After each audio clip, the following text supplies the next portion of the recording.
जज खुद पिटिशनर को बुला के कह रहे हैं कि मेरे पास मुकदमा लाओ, तुमसे नवाज शरीफ नहीं निकाला जाता, हम निकालेंगे नवाज शरीफ को। उस जजों का फैसला नहीं मानते, नहीं मानते। दूसरा रुख के साथ मैं हूं सैयद समर अब्बास। मुस्लिम लीग नून के रहनुमा निहाल हाशमी को तौहीन अदालत के केस में सजा सुनाने के बाद नून लीग के ही वजीर मुमलिकत बराए दाखिला तलाल चौधरी और वफाकी वजीर बराए निजकारी दानियाल अजीज को भी तौहीन अदालत के नोटिस भेज दिए गए हैं। जबकि आज ही मियां नवाज शरीफ और उनकी साहबजादी मरियम नवाज ने अदलिया के किरदार पर सख्त तनकीद की और कई सवालात भी उठाए। मियां नवाज शरीफ ने कहा कि जब फैसले सुनाने वाले बुग़्ज़ और इंतकाम से भरे हों और जब उन्हें कस्में खानी पड़े तो समझ लें कि कहीं भूल हुई है। इस भूल का खमियाजा पूरे मुल्क को उठाना पड़ता है। और मियां नवाज शरीफ ने यह भी गिला किया कि वज़ीर आज़म का ओहदा मफलूज हो गया है और अब जो हाथ है लंबे हाथ वो अब पार्लियामेंट की तरफ भी बढ़ रहे हैं, स्वबदीदी हाथ। और उन्होंने इस अज़्म का इजहार भी किया कि निज़ाम अदल को ठीक करेंगे और आइंदा पार्लियामेंट में आकर सख्त फैसले करेंगे। जबकि मरियम नवाज ने भी सख्त तनकीद की अदालती फैसलों पर और तौहीन अदालत से मुतालिक बिलखुसूस जो नोटिस मुस्लिम लीग नून के रहनुमाओं को जारी हुए हैं और जो सजा हुई है निहाल हाशमी को, उस पर तबसरा करते हुए मरियम नवाज ने सवालात उठाए कि क्या कोई अदालत किसी अदालत में हिम्मत है कि परवेज मुशर्रफ और इमरान खान जो कि अदलिया का लाडला है उनके खिलाफ ही सजा सुनाई जाए। और आज हम बात करेंगे अपने प्रोग्राम में कि इदारों की तज़हीक से मुतालिक इदारों की तज़हीक के खिलाफ सुप्रीम कोर्ट की जो सिग्नलिंग है इसकी सियासतदानों को क्या समझ आई, सियासतदानों ने इसमें से क्या पैगाम लिया। इस सारी सूरत हाल पर बात करने के लिए हमारे साथ मियां जावेद लतीफ़ साहब रुकने कौमी असम्बली है मुस्लिम लीग नून के। हमारे साथ मौजूद हैं सैयदा शहला रजा साहब डिप्टी स्पीकर सिंध असम्बली की और रहनुमा है पाकिस्तान पीपल्स पार्टी की। जबकि सदर सुप्रीम कोर्ट बार एसोसिएशन पीर कलीम खुर्शीद साहब भी हमारे साथ शो में मौजूद हैं। बहुत शुक्रिया तमाम मेहमानों का शो में ज्वाइन करने के लिए। सबसे पहले बात करेंगे जावेद लतीफ़ साहब, आपसे स्टार्ट करते हैं। पहले निहाल हाशमी को तौहीन अदालत केस में सजा सुनाई गई और उसके बाद वजीर मुमलिकत तलाल चौधरी और फिर वफाकी वजीर दानियाल अजीज को भी तौहीन अदालत के तहत नोटिस जारी हो गए हैं। तो अदलिया को आप फिर इस नहज पर ले आए कि जब सजाएं और नोटिस देने तक नौबत पहुंच चुकी है। मैं समझता हूं कि हम किसी तौर पर भी ये नहीं हो सकता कि अदारों का एहतराम ना करें। हम अदारों का एहतराम करते हैं, मगर माजी में जो फैसले होते आए हैं अदालतों से क्या वो किसी से ढके छुपे हैं? मौजूदा जो फैसला नवाज शरीफ के खिलाफ आया ये तो गलत है ही। नवाज शरीफ के फैसलों पर तनकीद नहीं हो रही, अब जजेस के कंडक्ट और उनकी नीयत पर सवाल उठाए जा रहे हैं। अब अगर आप ये समझते हैं तो मैं ये आपकी खिदमत में अर्ज कर दूं कि नवाज शरीफ को त्यारा हाईजैकिंग केस में जब 25 साल सजा हुई थी तो क्या वो फैसला दुरुस्त था? अगर वो फैसला दुरुस्त था तो आज का फैसला भी हम मानने के लिए तैयार हैं, और अगर वो फैसला गलत था तो इसीलिए तो हम कहते हैं कि आज का फैसला भी गलत है, क्योंकि मकबूल लीडरशिप के खिलाफ हमेशा इस तरह के फैसले लिए जाते हैं। और अगर हम ये कहें कि एक के लिए फैसला कोई और, दूसरे के लिए कुछ और फैसला इन्हीं अदालतों से आए तो क्या हम चीखेंगे नहीं? क्या हम लोगों को मोटिवेट नहीं करेंगे? क्या लोग हमें ये कहेंगे नहीं कि ये इंसाफ का कत्ल है? आज एक तरफ नवाज शरीफ हैं, दूसरी तरफ इमरान खान और जहांगीर तरीन हैं। 3 बंदों का केस था, 2 को आप सजा दे रहे हैं, 1 को आप जो है वो सादिक और अमीन कह रहे हैं। और यहाँ तक कि आज अगर निहाल हाशमी को, मैं तो कहूँगा कि निहाल हाशमी ने गलत किया था। निहाल हाशमी को अदारे को इस तरह तनकीद का निशाना नहीं बनाना चाहिए था, मगर इसके बावजूद क्या इमरान खान ने इन्हीं अदालतों को बुरा भला नहीं कहा?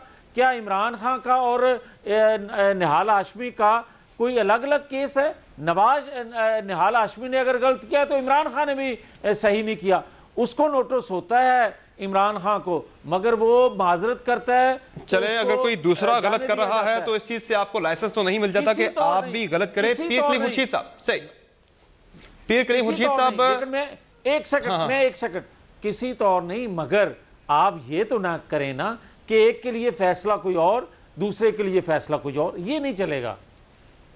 ठीक, कलीम साहब, आज मियां नवाज शरीफ ने तहरीक अदल जिसके मुतालिक वो कहते हैं कि अब वो तहरीक अदल शुरू करने जा रहे हैं उसके खदोखाल बयान किए और मियां नवाज शरीफ साहब ने यह कहा कि जब फैसले देने वाले बुग़्ज़, अनाद और इंतकाम से भरे हों और उन्हें कस्में खानी पड़े बाद में फैसलों से मुतालिक तो समझ लें कि कहीं कोई भूल हुई है। तो मियां नवाज शरीफ ने जो पोजीशन ले रखी है ये आपको किस तरफ जाती दिखाई दे रही सूरत हाल? कल जो हुआ निहाल हाशमी के साथ, क्या ये मामला अब उसी तरफ जाने लगा है? देखिए जी, जहाँ तक कंटेम्प्ट ऑफ कोर्ट का तल्लुक है, कंटेम्प्ट ऑफ कोर्ट आर्डीनेंस 2003 के तहत it is a matter between the court and the contemnors, और उसमें प्रोसिक्यूटर अटॉर्नी जनरल होता है जो प्रोसिक्यूट करता है। जहाँ देखिए अब आपके सामने है निहाल हाशमी साहब का केस आपके सामने है, उनकी कन्विक्शन हो गई है, दूसरे दो साहबान को नोटिस जारी कर दिया है। तो मेरे ख्याल में it is a matter between the contemnors और एंड द कोर्ट, और हमें पेंडिंग मैटर पर जो है ना कमेंट्स नहीं करने चाहिए। पेंडिंग मैटर पे कमेंट्स करना भी कंटेम्प्ट ऑफ कोर्ट में फॉल करता है। बारकैफ ये मैटर जो है it will be laid at rest. बारकैफ एक बात ज़रूरी है कि इदारे बड़ी मेहनतों से वजूद में आते हैं। अदलिया भी एक आइनी अदारा है और प्राइम मिनिस्टर्स भी एक आइनी ओहदा है।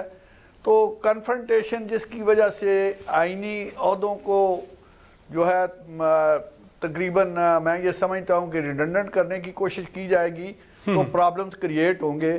सबको कानून की अमलदारी के लिए तावन करना चाहिए और कन्फ्रंटेशन अवॉइड करनी चाहिए, यही पाकिस्तान के लिए जरूरी। लेकिन कलीम खुर्शीद साहब, एक आपने बात की कि कंटेम्प्ट करने वाले और अदालत के दरमियान एक मामला है, लेकिन एक सूरत हाल दूसरी भी होती है जहां पे पटिशन दायर की जाती है तौहीन अदालत के केस में। जिस तरह से मरियम नवाज और मियां नवाज शरीफ के खिलाफ लाहौर हाईकोर्ट और इस्लामाबाद हाईकोर्ट में दायर की गई है दरखास्त, और 14 तारीख के नोटिस भी जारी हुए हैं मरियम नवाज और नवाज शरीफ साहब को। जी बिल्कुल, देखिए ना जी, law will have its own course. Law को तो आप रोक नहीं सकते ना, जो कानून है वो उस पर अमल दरामद होना चाहिए। Law of the land should be obeyed by any to any extent, इस पे तो कोई दो राय नहीं हो सकती। तो कानून क्या कहता है? जो मियां नवाज शरीफ और मरियम नवाज ने आज बातें की, क्या ये तौहीन अदालत के जुमरे में आती है? नोटिस इन पे कार्रवाई हो सकती है? कोर्ट खुद देगी ना। पहले 3 आदमियों को तो ऑलरेडी नोटिस मिल गए हैं, तो वो कोर्ट को पता है, सब लोगों को पता है कि कंटेम्प्ट ऑफ कोर्ट। देखिए जहाँ पे कंटेम्प्ट ऑफ कोर्ट वहाँ लगती है जहाँ अदालत की इंसल्ट की जाए, जुडिशल प्रोसेस को ऑब्स्ट्रक्ट किया जाए, कोर्ट की प्रेस्टीज अवाम की नज़र में कम हो जाए। इस सूरत हाल में कंटेम्प्ट का नोटिस जो है देते हैं और कंटेम्प्ट की प्रोसिक्यूशन होती है। आपके सामने देखिए डॉक्टर बाबर अवान साहब को कंटेम्प्ट नोटिस पहले सुप्रीम कोर्ट ऑफ पाकिस्तान ने जारी किया, वो मैटर सब जुडिस है। आपसे बहुत पहले आपको याद होगा कि अपना और काउस जी को भी कंटेम्प्ट नोटिस जारी हुआ था। इस तरह बहुत से लोगों को कंटेम्प्ट नोटिस जारी हुए हैं, और फिर अल्टीमेटली वो मैटर जब प्रोसिक्यूशन में आता है तो ये कोर्ट की डिस्क्रेशन होती है। मैंने देखा है कि अक्सर मामलात में लोग जो है वो अनकंडीशनल जब माफ़ी मांगते हैं तो कोर्ट्स हमेशा फोर्स वो करती हैं। ये समीउल्लाह साहब थे, एक एमपी। सही, और यहाँ पे टाइमिंग भी यकीनन मैटर करती है कि आप किस टाइम पे माफी मांगते हैं। जिस तरह निहाल हाशमी साहब की माफी काफी ताहीर चाहिए थी। शरर जो है भावलपुर से, उनको 1999 में फुल कोर्ट से जो है कन्विक्शन हुई। इसी तरह जो है पीपल पार्टी के मियां हनीफ तार साहब एडवोकेट। ठीक, मुझे एक अहम नुक्ता है शरर साहब की तरफ जाना है। शरर साहब, बिलावल साहब तो कहते हैं कि वो खिलाफ हैं सियासतदानों को नोटिस मिलने और सजाओं के, लेकिन आज मरियम नवाज साहब ने जो अहम काफ़ी सवालात उठाए हैं, उन्होंने कहा है कि किसी अदालत में इतनी हिम्मत है कि वो परवेज़ मुशर्रफ को सजा दे, किसी अदालत में इतनी हिम्मत है कि वो लाडले इमरान खान को सजा दे जो कि अदलिया पर तनकीद करते रहे। इसी तरह से तो मरियम नवाज साहब के जो सवालात हैं वो मौजूदा तनाजुर में कितने ज्यादा अहम हैं? देखें जी, मैं ये सुप्रीम कोर्ट एक बावकार इदारा है। मेरा शैला साहब से सवाल है, मैं आपकी तरफ आता हूँ जी। जी शैला साहब, देखिए बिल्कुल भी गैर अहम सवाल है, क्योंकि ये वाहिद केस है जो सुप्रीम कोर्ट में चला, फिर ये JIT के सामने पेश हुए। जब तक कोर्ट में चलता रहा, सुप्रीम कोर्ट में एक ब्रिगेड बन गई थी जो बाहर आकर नाजेबा अल्फाज में सब कुछ कह रही थी। यहाँ तक कि हमने अब देखा कि यहाँ तक नौबत आ गई कि इस काबे से जो है वो बुत निकालें और बुत शिकन बन जाएं। और हमने वो नौबत भी देखी जब GT रोड पर अदलिया के ख़िलाफ़ मरहबी लश्कर बन के निकले, मरहब की तरह। तो ना हिस्ट्री का पता इस्लामिक, ना पॉलिटिकल हिस्ट्री का पता।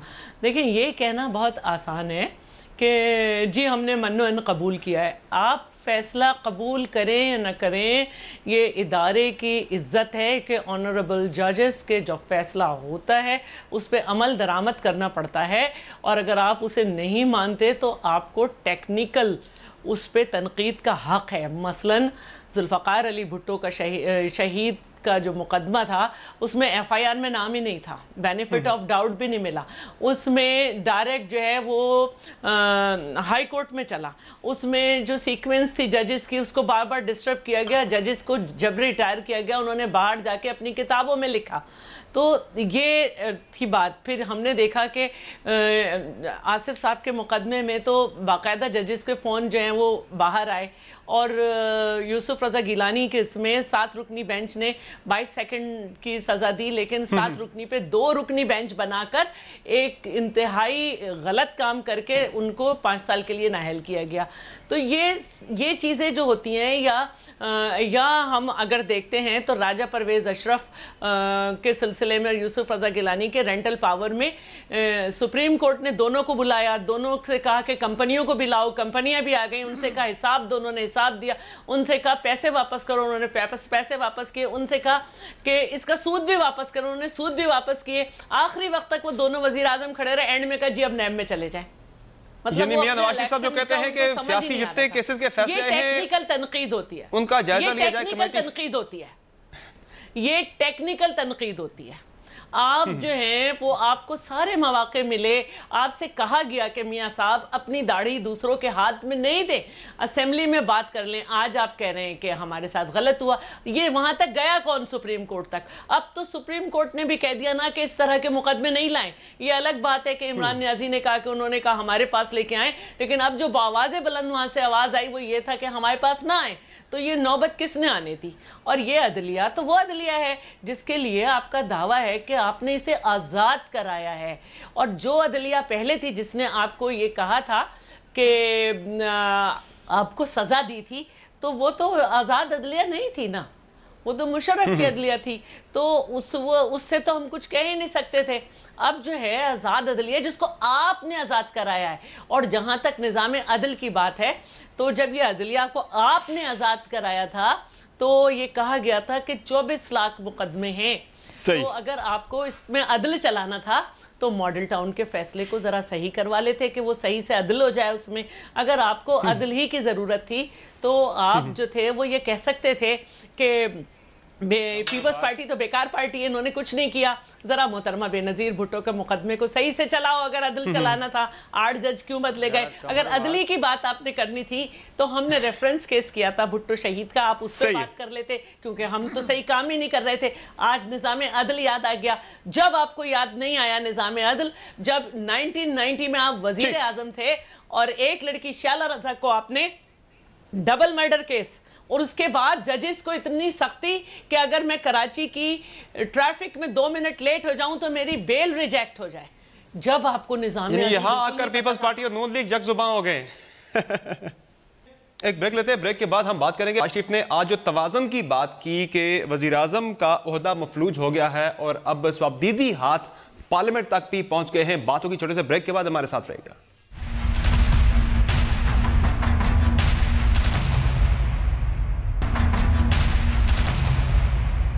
Welcome back the show. मियां साहब, आज मियां नवाज शरीफ साहब ने यह भी कहा कि वजीर आजम का ओहदा मफलूज हो गया है, स्वाबदीदी हाथ पार्लियामेंट तक भी पहुंच गए हैं। अब वजीर आजम या वजीर आला को अदालती कमीशन बनाने तक का भी इख्तियार नहीं दिया जा रहा। वजीर आजम तो आपके बैठे शायद हकान नवाज़ी साहब, फिर वो क्यों बैठे? अगर इतने मफलूज हो गए, इतने बेबस हो गए, छोड़ दें फिर, देखें सड़कों पर आ जाए, अवामी अदालत में आ जाए जिसकी आप बात करते हैं। कमर बात यह है, सड़कों पर तो आए हुए हैं, लेकिन एक चीज़ मैं ज़रूर कहूँगा, कभी शैला बीबी बड़ी बातें कर रही थी, मैं ये ज़रूर वाज़ह करना चाहता हूँ कि दुनिया में ऐसे फ़ैसलों पर जिसका रियासत पर असर पड़ता हो, जिसका कौम के मुस्तकबिल पर असर पड़ता हो, उनको क्रिटिसाइज़ भी किया जाता है, उन पर बात भी की जाती है। अब आप देख लें, मशरक़ी पाकिस्तान के बाद नेशनल अवामी पार्टी पर पाबंदी लगी, बलूचिस्तान में उनकी हुकूमत थी, उसके असरात आज तक हम भुगत रहे हैं। इसी तरह मैं कहूँगा कि जब आप पाकिस्तान के प्राइम मिनिस्टर पर इस तरह के फैसले, और ये कह रही हैं ना कि जुल्फ़कार अली भुट्टो का तो FIR में नाम भी नहीं था, तो भाई त्यारा हाईजैकिंग केस में एक ऐसा फैसला था कि हाईजैकर ज़मीन पे था और त्यारा जो था वो फ़ज़ा में अगवा हो रहा था, उसमें सज़ा मिली। उसके बाद आ जाए पनामा में, अभी कह रहे हैं कि 1.5 साल केस चला। भाई 1.5 साल अगर केस चला है तो ऑफशोर कंपनी में नवाज शरीफ का नाम था, आप उसको जिस तरह लपेट कर लाए कि उसकी फैमिली में नाम था। अगर उसकी फैमिली में नाम था तो साबका अदलिया के चीफ जस्टिस जो है इफ्तिखार मोहम्मद चौधरी, उसके बेटे पर केस था। ये नरेंद्र मियां साहब पुराना हो गया है, बार बार आपसे पूछते रहे, ले आए चले, नाम नहीं भी है। जब आप सच्चे थे मियां साहब कहते हैं मेरे पास 3 नस्लों का एहतसाब देने के लिए तैयार हूँ, 3 मौके दिए गए, फिर वो चीजें नहीं पेश हुई ना। अच्छा कमर, मेरी बात सुन ले, हौसले से मुझे भी सुनने और मुझे मौका दें बात करने का। मैं ये कहता हूँ कि पाकिस्तान की 70 साल हिस्ट्री में अदालतों से ऐसे फैसले आए हैं जिसने पाकिस्तान के फ्यूचर पर, कौम के फ्यूचर पर, रियासत के फ्यूचर पर असर मनफी डाला है। अगर कोई पूछे इनसे कि जब कोई डिक्टेटर आइन को तोड़कर आता है, जिस तरह अभी बात की जा रही थी, आप कोट कर रहे थे मरियम नवाज को कि किसी डिक्टेटर को आज तक सजा दी गई, तो भाई 2002 में जिस तरह इसी अदलिया को पाबंदे सलासल कर दिया गया, जिस तरह फिर ये अदलिया कौम के एक जदोजहद से, हाँ ठीक है हमने भी उसमें हिस्सा लिया लेकिन हम उसका क्रेडिट नहीं लेंगे। हिम्मत तो आपने की थी लेकिन बाहर जाने की इजाजत भी तो फिर आपने ही दी थी ना। बहरहाल अच्छा शैला साहब कुछ ऐड करना चाह रही थी आप। लेकिन यार बात सुन लें, इसके बावजूद ये कहेंगे कि अदालतों से या दीगर अदारों में बैठे लोग या सहाफ़ी या पॉलिटिशियन गलतियां होती हैं सबसे, मगर इसका हरगिज मतलब ये नहीं है कि आप सारे सिस्टम को लपेट दें। और अभी जो बात आप कर रहे हैं ना कि बड़े पॉपुलर फैसले और इस तरह की जो बातें की जा रही हैं, तो एक ऐसा पाकिस्तान में फ़ज़ा बनाई जा रही है जिस तरह हर कोई अदारे में दूसरे में काम करने वाला शख्स ये तासर देने की कोशिश करता है कि जैसे मैं ही इस भंवर से कौम में और बाकी लोग जो हैं वो इस पोजीशन में नहीं है। ये जो दौड़ है ना, ये पाकिस्तान के मफाद में नहीं है। चलो ठीक है, ये होगा पाकिस्तान को। चलो ठीक है शैला साहब, आप भी पार्लियामेंट को बचाने की आपकी जमात बहुत ज्यादा बात करती है, पार्लियामेंट के तहफ़्फ़ुज़ की बात करती है, तकद्दुस की बात करती है, लेकिन आज मियां नवाज शरीफ साहब ने जो बात की है कि जो सवाबदीदी हाथ हैं वो पार्लियामेंट तक पहुंच गए हैं, यानी आपको भी लगता है कि पार्लियामेंट की स्पेस कम हो रही है, अदलिया स्टेप इन कर रही है, जिस तरह मियां साहब कह रहे हैं? देखिए पहले तो बात यह है कि वो जो तैयारा हाईजैकिंग केस था, सब जानते हैं कि उस वक्त कैसी अदलिया थी, अब तो आपकी आज़ाद कराई हुई अदलिया है। दूसरा मैं ये कहना चाहती हूँ, हमने कभी इसमें मुशर्रफ को सपोर्ट किया? हम सब जानते थे कि ये गलत केस है, क्योंकि डिक्टेटर को जब आना होता है, मैं बात कर लूँ, शैला बीबी डिक्टेटर को जब मैं अर्ज कर रहा हूं कि शैला बीबी इसी को सजा दी। शैला साहब बात कर लें, मियां साहब एक मिनट वो बात कर लें, उसके बाद आप अपना काउंटर नैरेटिव दे सकते हैं। देखिए सब जानते हैं जब नवाज शरीफ साहब ने सियासत शुरू भी नहीं की थी और प्रोफेसर गफूर से लेके सब ने किताबें लिखी हैं और कौसर नियाजी की भी किताब है कि और लाइन कट गई, रात को सियासतदान मुत्तफिक हो गए थे, सब कुछ हो गया था, लेकिन ज़िया को आना था वो आया। इसी तरह आपकी जो कुछ भी गलतियां थी, डिक्टेटर को आने का कोई जवाज़ नहीं था, ये सब जानते हैं। लेकिन वो अदलिया कौन सी अदलिया थी? हमें तो आप ये देखिए कि हम तो ये बात कर रहे हैं कि हम तो ये कह रहे हैं कि मामला अदालत में आप ले गए हैं, हम तो ले जाना नहीं चाह रहे थे, हम तो मुद्दई नहीं बने। लेकिन इसी अदालत में जब यूसुफ रजा गिलानी का मसला हुआ, उस वक्त आपको हाथ पार्लियामेंट की तरफ बढ़ते हुए नहीं लगे और आपने कहा कि पहले नीचे जाओ, सफाई करो, मेमो गेट में भी आप चले गए। तो हम तो ये कह रहे हैं कि पार्लियामेंट को जिस पार्लियामेंट में आपको हिसाब देना था, वहां पे जो आपकी स्पीच थी वो आपने कहा कि वो तो एक सियासी थी, वो हुजूर के जराए गलत थे। तो अब जो सारी बात हुई है वो यही हो रही है कि ये कौन रास्ता दे रहा है, किसके आपका अगर जाती बिजनेस है ना आपका, चलें अब आप ये कहते हैं जाती बिजनेस है, नून लीग को तो निशाना नहीं बनना चाहिए था, लेकिन आपने कंपेल किया और आपके पुराने लोग नहीं खड़े हुए, आपने कंपेल किया। दानियाल, नियाल, तलाल, साद रफीक, मियां नवाज शरीफ साहब ने खत लिखा था खुद चीफ जस्टिस ऑफ पाकिस्तान को कि आए मेरा एहतसाब करें, जिस तरह का कमीशन बनाते हैं बनाएं, टर्म्स ऑफ कंडीशंस भी आप ही तय करें। हाँ, आपने मजबूर कर रहे हैं लोगों को। आप जिस पेज पर, डिक्लेरेशन के पेज पर, जहां पे कोई जो है अमेंडमेंट नहीं होनी थी, खामोशी से उसको चेंज किया गया, फिर कहा गया कि नहीं ये तो जी ऐसे ही कोई टाइपिंग एरर है। भाई उस सफ़े तक गए क्यों? उसके आखिरी सफ़ों पे क्यों नहीं चले गए? उसी पर्टिकुलर पे क्यों गए? उस पर तो काम ही नहीं था। इसी तरह जो है मॉडल टाउन में आपने बात नहीं मानी। एक सीधा सीधा पूरी दुनिया ने देखा रियासती बर्बरियत का मुजाहरा। तो ये आप कर रहे हैं, पार्लियामेंट तक आप हाथ बढ़ा रहे हैं। आपका जो है मिनिस्टर एक सॉल्व्ड मैटर पे जाकर कहता है कि ये सब कुछ हो जाएगा, लेकिन चले बात काफी दूर निकल गई है, मॉडल टाउन तक चली गई है। मॉडल टाउन तक जब बात जाती है तो फिर खाली कुर्सियों का ताना भी मिलता है, उसका तज़ार। आप ब्रेक लेते हैं, ब्रेक के बाद हम वापस आएंगे तो हम कलीम खुर्शीद साहब से पूछेंगे कि मियां नवाज शरीफ ने आज जो तजवीज़ दी है कि साबिक जजेस और वकला, सीनियर वकला पर मुश्तमिल एक कमीशन बनाया जाए जो सियासी केसेस का जायजा ले और रिकॉर्ड दुरुस्त करे। ये तजवीज़ कितनी काबिल अमल है और ये कितनी अहम तजवीज़ है? बातों की छोटे से ब्रेक के बाद हमारे साथ रहेगा।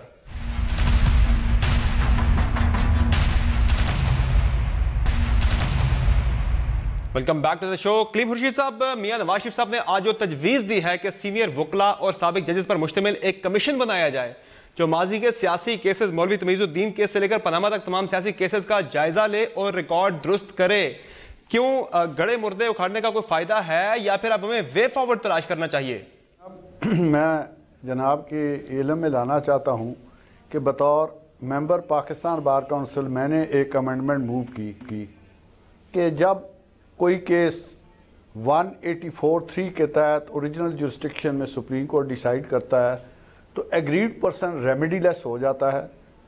इससे फेयर ट्रायल के कॉन्सेप्ट भी फ्रस्ट्रेट होते हैं और उसको राइट ऑफ अपील मिलना चाहिए, क्योंकि फेयर ट्रायल में right of appeal is mandatory और सुप्रीम कोर्ट की अपनी जजमेंट भी है, PLD 1989 सुप्रीम कोर्ट पेज 6।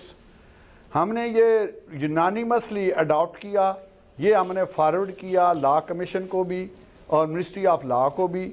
वो अभी तक जो है फाइनलाइज नहीं हो सका। अगर मियां नवाज शरीफ उस वक्त रियलाइज़ करते कि इस कानून पे अमल हो तो आज वो रेमेडीलेस ना होते और उनको इस कमीशन का सहारा ना लेना पड़ा। जहां तक और जो इल्जाम लगाते हैं मियां साहब, और जो इल्जाम लगाते हैं कलीम खुर्शीद साहब, मियां साहब के सुप्रीम कोर्ट जो है वो इख्तियारात से तजावुज का जो इल्जाम लगा रहे हैं सुप्रीम कोर्ट पर, वो किस हद तक दुरुस्त है? बात क्या कहता है? समझता है कि वाकई में जुडिशियल एक्टिविज्म की तरफ जा रहा है? सर, जब राइट ऑफ अपील होती तो ये इवेंचुअलिटीज वहां पे सेटल होती ना, लेकिन उस वक्त तो उन्होंने खुद राइट ऑफ अपील नहीं जो है ना उसको सीरियसली लिया इशू को। सेकेंडली 18th अमेंडमेंट में मुझे बहुत से लोगों ने शेयर किया है कि उस वक्त ये तजवीज़ आई थी कि आइनी मामलात के लिए अलहदा जो है ना हमें कॉन्स्टिट्यूशनल कोर्ट बनानी चाहिए। उसको भी मियां साहब ने उस वक्त अप्रूव नहीं किया। अगर उस वक्त इस तजवीज़ को उन्होंने अडॉप्ट कर लिया होता तो आज वो ये दिन ना देखते। तीसरी बात जो है मैं तीसरी जनाब के सामने जो बात कहना चाहता हूँ कि ट्रुथ कमीशन का जो तस्वर है वो साउथ अफ्रीका में है। ट्रूथ कमीशन जो है with the consensus of all the stakeholders कायम किया जा सकता है और कि to arrive at just conclusion और सच कौम के सामने आए। लेकिन वो पहले इसकी मिसाल जो है मौजूद है, लेकिन ऐसे हालात इस मुल्क में पैदा हों तो ट्रुथ कमीशन जो है बनाया जा सकता है। ये सूरत हाल है। सही है। मियां साहब, आज मियां नवाज शरीफ साहब ने काफ़ी गिले भी किए और ये भी कहा कि जो बेसिकली अदलिया के किरदार से मुतालिक सवालात तो उठाए और ये भी कहा कि अब वो निज़ाम अदल ठीक करेंगे ताकि आम आदमी को सस्ता और फौरी इंसाफ मिल सके। और उन्होंने ये भी ऐलान किया कि आप पार्लियामेंट में आकर सख्त फैसले करेंगे। बेसिकली 4.5 साल से आपकी पार्टी इक़्तिदार में है, क्यों नहीं किए सख्त फैसले, क्यों नहीं की अदालती इस्लाहात जो अब उन्हें याद आ गई है? जनाब यही तो बात है ना, जिस वक्त मैं मियां जावेद लतीफ साहब के लिए है। मैं एक बात ये पहले क्लियर करना चाहता हूँ। शैला रजा और काफ़ी और भी जो लोग बात करते हैं ना कि मॉडल टाउन का वाक़या, मॉडल टाउन का वाक़या। भाई बात यह है कि हरीपुर में जब हज़ारा सूबा के लिए जो तहरीक चली उसमें दर्जनों लोग जो हैं पुलिस के हाथों कत्ल हुए। क्या उस वक्त के CM पर, क्या उस वक्त के PM पर FIR लॉन्च हुई? इसी तरह मैं बात करूंगा सिंध में जब मुर्तज़ा भुट्टो का कत्ल हुआ और बेशुमार और भी लोग जो हैं उसके साथ कत्ल हुए, क्या उसकी FIR जो है पुलिस के हाथों हुए? और क्या उसकी FIR जो है PM पर CM पर दर्ज हुई, यहाँ मॉडल टाउन में क्यों ऐसा हुआ? इसके बावजूद भी हम ये कहते हैं कि इंसाफ के तकाजे पूरे होने चाहिए, इंसाफ मिलना चाहिए जिन्होंने ये जुर्म किया है, मगर हर बात को पॉलिटिसाइज करना, हर बात पर सियासत करना ये मुनासिब नहीं है। अब आ जाए जो आप सवाल कर रहे हैं, मैं आ जाता हूँ उस पर। मैं ये कहता हूँ कि बात हम बार बार ये कर रहे हैं और शैला रज़ा भी बात वही करती हैं। शैला रज़ा जब ये कहती हैं कि हमारे दौर में हमारे साथ ये हुआ, वो कहते हैं कि यूसुफ रज़ा गिलानी के साथ इसी आज़ाद अदलिया ने फैसला दिया, तो मैं कहता हूँ कि ये भी गलत था।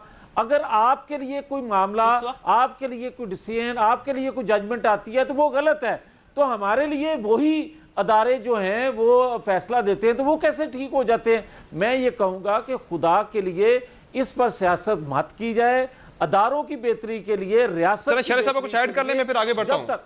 वो रिस्पॉन्ड करना चाह रही हैं, मैं ये रिस्पॉन्ड कर ले फिर मैं आगे बढ़ता हूं कि जुल्फ़कार अली भुट्टो का जब अदालती कत्ल किया गया मियाँ साहब, तो जनाजे में जो लोग थे ना उनको उंगलियों पे गिना जा सकता है, 50 नहीं थे। और चेहलम पर बाकायदा पीपल्स पार्टी के लोगों पे स्ट्रेट फायर किया गया था और फौज के सिपाही खड़े हुए थे ज़िया-उल हक के कि कोई मज़ार पे ना पहुंचने पाए। आप कहते हैं कि FIR नहीं कटी? कमाल है, मैं तो आपकी हिस्ट्री पे कुर्बान जाऊं। ये तो वही बात है कि मरहबी लश्कर निकला, वो तो पुरानी हिस्ट्री है। और दूसरी बात जो है वो मैं ये कहूंगी कि एक मिनट प्लीज मैं बात कर लूं।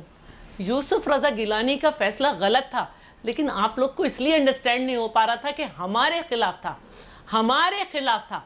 आज आप जब ये कह रहे हो तो हमने तो कहा था ना कि एहतिसाब बिल पास कर लो, TORs हैं, आप किसी पे राजी नहीं हो रहे थे। हम ये वक्त डिसाइड करेगा, लेकिन इस वक्त जो है आप अपने जाल में, आपसे कहा गया कि 62-63 को खत्म किया जाए, 18वीं तरमीम में इसको असल फॉर्म में लाया जाए, आपने कहा हम बैठेंगे ही नहीं। तो मेरा कहने का मतलब ये है कि मैं आपकी तरफ आता हूं, साहब ये जो आप मॉडल टाउन की बात आपने की, वो एक तहरीक थी, तहरीक में गोली चली, क्या हुआ ये एक अलग मैटर था, लेकिन ये एक पूरी रात का मामला था जिसमें लोगों को मारा गया। लेकिन हम यहाँ तक भी नहीं पहुंच सके कि होम मिनिस्टर के होते हुए किसने गोली चलाने का हुक्म दिया एक जगह पे खामोश बैठे हुए लोगों पे। वो एक तहरीक थी, तो जो हजारों जवाब देने दें उसमें समझ आ सकता है। साहब मुझे एक मुख्तसर ब्रेक लेनी है, मुझे मुख्तसर ब्रेक लेनी है। ब्रेक के बाद मैं आपसे स्टार्ट करूंगा, आपको बात करने का मौका दूंगा। नाज़रीन ठीक है, नाज़रीन ब्रेक के बाद गुफ्तगू आगे बढ़ाएंगे, हमारे साथ रहेगा।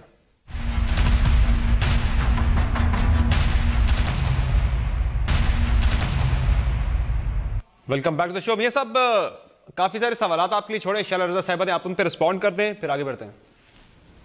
देखें कमर, मैं बात क्लियर करना चाहता हूँ, शैला बीबी शायद तारीख तो बता रही हैं लेकिन तारीख को मसख ना करें।